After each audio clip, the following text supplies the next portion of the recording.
All right, a little commentary on this Elder Holland talk from BYU. He addresses same-sex marriage and BYU stand against LGBTQ community, all that stuff. I'm gonna make it quick and dirty. Let's just hit this. Pleading that this institution not only stands, but stands unquestionably committed to its unique academic mission and the church that sponsors it. We hope it isn't a surprise to you that your trustees are not deaf or blind to the feelings that swirl around marriage and the whole same-sex topic on campus and a lot of other topics. I and many of my brethren have spent more time and shed more tears on this subject than we could ever adequately convey to you this morning or any morning. All right, so this is an example of how dumb values, dumb commandments create unnecessary drama. So they apparently have shed tears and tears over this topic of, same gender attraction. Now, when you just go to secular civilization, just educated Western civilization, they don't need to shed tears on this because there's not a problem. A kid comes out of the closet and it's like, oh, okay, yeah, I can see that. Well, yeah, how can we help you? Here's a hug. I'm sure you've been carrying this for a long time. And it's not this big extended eternal drama. And so, they've been apparently crying and crying over this. It's much ado about nothing. And this is what happens whenever you have dumb values. It's like, let's say we can make up values over anything. One of the best things we can do is actually simplify our belief structure. I think values are important. Don't get me wrong. I think we should value discipline and hard work, and we should teach unconditional love and kindness, and there's a lot of good things, courage, that we should teach. But this idea that we should value people not being gay, it just creates a lot of unnecessary drama that you see in Mormonism and other fundamentalist religions. We have spent hours discussing what the doctrine of the church can and cannot provide the individuals and families struggling over this difficult issue. And I like it how they talk about, the doctrine of the church, like it's this thing. The doctrine has changed drastically. I mean, when they were going through the civil rights movement, they probably did the same thing about blacks in the priesthood. So anyway. So it's with a little scar tissue of our own. Okay, so this is kind of condescending, like them creating all this self-drama in their heads and persecuting the LGBTQ community. Now, again, I know people who were subjected to electroshock therapy in BYU, but they have their scar tissue and their wounds because they were thinking about it and praying about it while they were preaching things that are harmful to the youth and create unnecessary suffering and drama. That we are trying to avoid, and hope all will try to avoid, language and symbols and situations that are more divisive than unifying at the time we want to show love for all of God's children. So this is interesting, and this is very manipulative in Mormonism, and it's confusing to people. I think he's heartfelt and he's sincere, but bad ideas expressed with sincerity are actually often more damaging than bad ideas expressed angrily and bitterly. So people will look and say, but look, he's so sincere and sad and he's got little tears in his eyes. His ideas must be good. And it's just not so. So it's kind of the wolf in sheep's clothing. Now, again, I'm not judging him from some eternal perspective, but bad ideas are just bad ideas. If a student commandeers a graduation podium intended to represent everyone getting diplomas that day, in order to announce his personal sexual orientation, what might another speaker feel free to announce the next year? Okay, so somebody can go back and watch that graduation speech. The whole thing wasn't about his sexual orientation, but given the current political environment at the time with BYU, it was very appropriate. And now you have this prophet of the Lord, again, berating this kid from the podium, from the whole church. It just seems a little inappropriate. And then he goes on to, well, if they do that, what's going to happen next? the slippery slope. Next year, somebody's going to come in naked and streak. I mean, I'm not worried. And again, it's just using that fear. Well, if we give, if one person comes out, then the whole world's going to come out and be in gay orgies. Until eventually anything goes. Anything goes. What might commencement come to mean, or not mean, if we push individual license over institutional dignity for very long? But what's interesting with this is you ask an individual to prepare a speech to give at commencement. So if you don't want any individual input or insight into the speech, the church should just write speeches for people to give at commencement and just be like, hey, read this. That's how they could solve the problem. So don't give individuals choice if you don't want them to actually exercise it by their own judgment. Do we simply end up with more divisiveness in our culture than we already have, and we already have far too much everywhere? The divisiveness is created by you guys and your silly commandments and your silly values.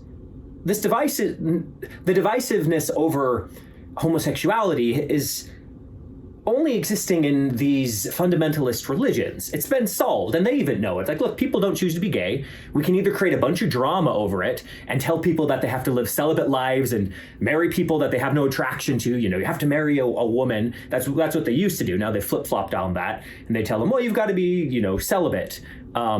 It's just such a waste of moral effort. It's like, look, go find a partner, have the experience of falling in love and attraction, and get to work in the world. There doesn't have to be all this drama about it. You're creating the drama, dude.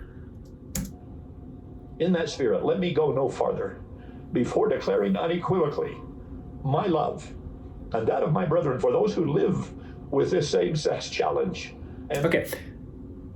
You're framing it, saying it's a same-sex challenge.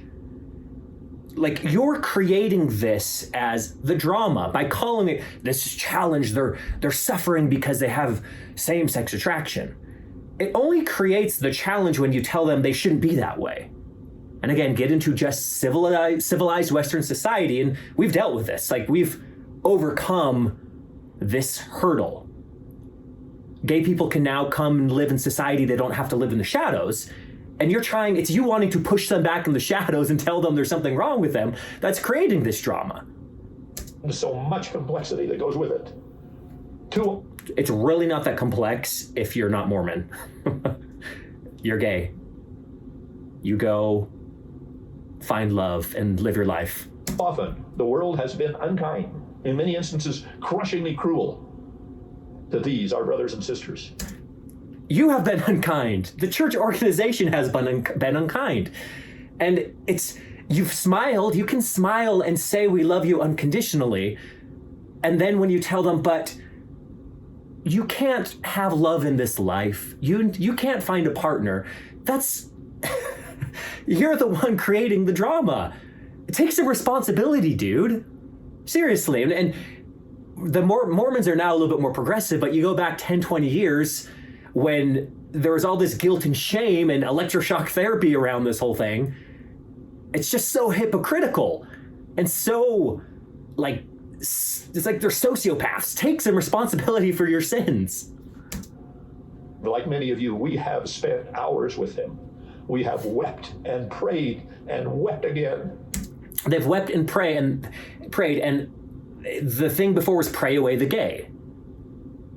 Now, imagine that you're this, young returned missionary, and you're told, and I've heard the story over and over and over, that if you're just righteous enough, and if you pray enough, God will change your heart and you won't be gay anymore. And then he doesn't, and this is what makes people spiral into depression and commit suicide. And so they're completely torn and conflicted inside. And it's completely avoidable without all of this religious dogma and drama. In an effort to offer love and hope, while keeping the gospel strong and obedience to commandments evident in every individual life. But it will assist all of us. It will assist everyone trying to provide help in this matter if things can be kept in some proportion and balance in the process. Speaking in vagaries, just tell them what you want to do. And he's insinuating here still the same narrative that doesn't work. You just pray away the gay, be righteous, and it's going to go away. You need to change yourself and God will change you. Get rid of all that drama and people just live their lives. So like you see all this emotion and angst over nothing. It's like if we had a commandment, you shouldn't go bald. You'd have all of these middle-aged men, suffering over their balding patterns, praying for hair, and then when it didn't come, feeling like they're a disgrace and feeling shameful that they didn't live up to the will of God. You have to see this is complete psychological drama that can be created over any dumb value you create for you or your kids. For example, we have to be careful that love and empathy do not get interpreted as condoning and advocacy, or that orthodoxy and loyalty to principle not be interpreted as unkindness or disloyalty to people. And again, this whole, it's so confusing to people. Unconditional love for your kids is you love them. Now, I agree if my kid's a drug addict, I don't have to empower him and give him money to buy drugs, because that's a real problem. We know, and that we know that's not inborn. Now, some people have more tendencies towards addiction, and that's a problem to be solved, a real problem. Somebody being born with same-sex attraction, being gay, homosexual, that's not a problem to be solved. Move on with your life, dude. Get with the times, with modern America. If this was 30 years ago, you'd be having this same talk about giving blacks the priesthood. You're just dragging your feet. That's what the Mormon church does. It drags its feet until all this social pressure comes and forces it to change. Like women had not given a prayer in General Conference for the whole history until people from the outside pressured them. Like, dude, why can't women pray in General Conference? And then they changed.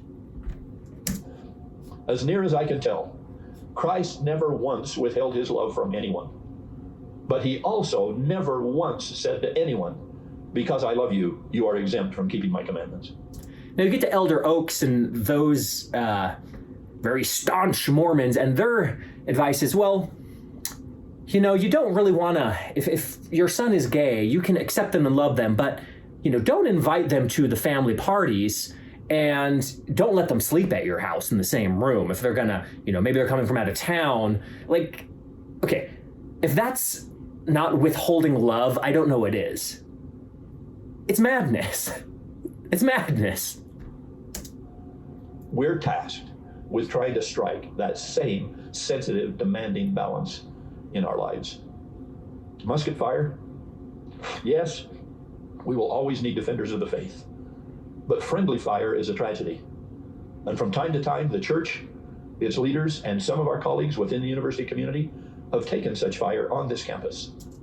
So talking about friendly fire is when when Mormons act by their own conscience. So his whole idea is, look, you guys just need to do what we say. Don't think, don't have other opinions. That's friendly fire. Now, the irony here is that most of the friendly fire has come from Latter-day Prophets shooting down the teachings of the previous prophets. Just recently, Gordon B. Hinckley did this whole I'm a Mormon campaign, and it was, owning Mormonism, that it's a sign of pride. And then a couple years later, right after this I'm a Mormon campaign, you have Russell M. Nelson saying that using the word Mormon is akin to going with the desires of Satan. Like literally, this happened in the last, decade. So yes, the friendly fire is you guys, you're confused about what you believe, and you're just trying to barely keep up with the times, and you're shooting down all the old prophets. And most of what you believe today, you've overturned all of that old stuff. So it's just funny. Your problem isn't BYU professors. It's your convoluted, crazy doctrine. And sometimes it isn't friendly. Wounding students and the parents of students. So many who are confused about what so much recent flag waving and parade holding on this issue means. Okay, again, with the dumb values. Now, the other stupid value in Mormonism that creates a lot of suffering is this idea that the most important thing in life is to be Mormon. and to stay Mormon. And so if somebody's questioning Mormonism, this is like another big drama created. And so it's completely unnecessary. But in Mormonism, the number one value is you be Mormon and you stay Mormon and you do the Mormon things. And if you don't, drama unfolds. You think differently? You think there's really not a problem with gay marriage? Friendly fire, you're attacking us. My beloved friends, this kind of confusion and conflict ought not to be, not here. You're creating the confusion and conflict. You guys are doing it with your confusing doctrines, where you tell people to love unconditionally, but then give them all of these conditions where they can not love. There are better ways to move toward crucially important goals in these very difficult matters. Ways that show empathy and understanding for everyone, while maintaining loyalty to prophetic leadership. There aren't. There's really, you're creating this ultimatum. Get in line behind the prophets, fight against same-sex marriage, or friendly fire and shoot us. You're creating this dumb ultimatum. And devotion to revealed doctrine. My brethren have made the case for the metaphor of musket fire, which I have endorsed yet again today. There will continue to be those who oppose our teachings, and that will continue the need to define, document, and defend the faith. And again, it's you guys who are denying your own teachings and throwing the old prophets under the bus and trying to rebrand yourself into, we're just another Christian church. You'll see that in the next 20 years. The Book of Mormon's kind of getting put, on the back burner, and it's just going to be like, hey, we're hip, we're cool, we just believe in Jesus like all y'all. But we all look forward to the day when we can beat our swords into plowshares and our spears into pruning hooks. I don't know what he's talking about. And they're great at putting on this show of tears. And in Mormonism, they're kind of taught to equate feelings with truth. And so, wow, he's really touched by this. And again, I think it's just completely self-fabricated drama. A Muslim would be having this same thing about keeping some commandment in the Quran, about their, one of the extremist cults of their women not going to school. I know that God wants man to be the provider and lead us, and that women should just take care of their kids at home. They should be crocheting and making new curtains and hemming. And when they don't, they are going against God's divine plan. We can do this over anything. And at least on this subject, learn war, know more. Okay, you're creating the war over nothing. Hypocrites. And while I have focused on this same-sex topic this morning more than I would have liked, I pray that you'll see it as emblematic of a lot of issues our students and our community, our church, faces in this complex contemporary world of ours. It's really not that complex. People are gay. Get over it. It's only complex because you're confused. But I digress. Back to the blessings of a school in Zion. Do you see the beautiful parallel between the unfolding of the restoration and the prophetic development of BYU, notwithstanding that both will have their critics along the way? I don't. Sorry, I don't see the... Anyway, that's the end of the part I wanted to hit. And again, being inside, Mormonism, this seems like you'd listen to this and think there was something really of value there. And outside, when you actually look at what's being taught, it's just it's vacuous. It's platitudes, and it boils down to follow the prophet, follow the prophet, follow the leaders. Da, da. They had, we'd march around and do that. The same old thing. There's nothing new here. So, look, that's my takeaway from this. All this, there's real problems to be solved in the world. And if just move on, dude. People are gay. When they try to live a celibate life and they're told that them wanting to have love and find a partner is evil, it creates problems. And when you tell them to pray away the gay, it creates problems. Look, there was an excuse for this, decades of old because it was confusing. The data's in. We know what's psychologically damaging, and you guys just keep doing this, and you're going to keep doing it. They'll flip-flop on this eventually. It's going to be so, problematic in the future. Now, right now, I think Mormons they're digging into the past more. We're going to get more, conservative and go back to those.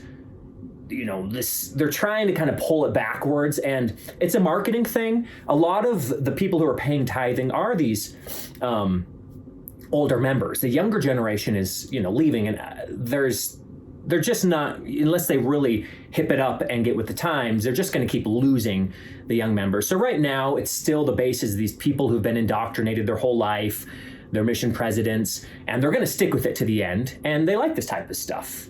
They want to go back to the good old times when there wasn't gay marriage and, we can just push the LGBTQ community into the dark.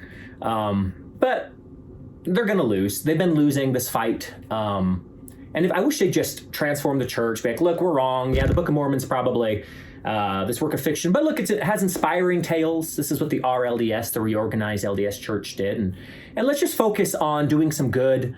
We don't need to amass property and billions of dollars. Let's help the poor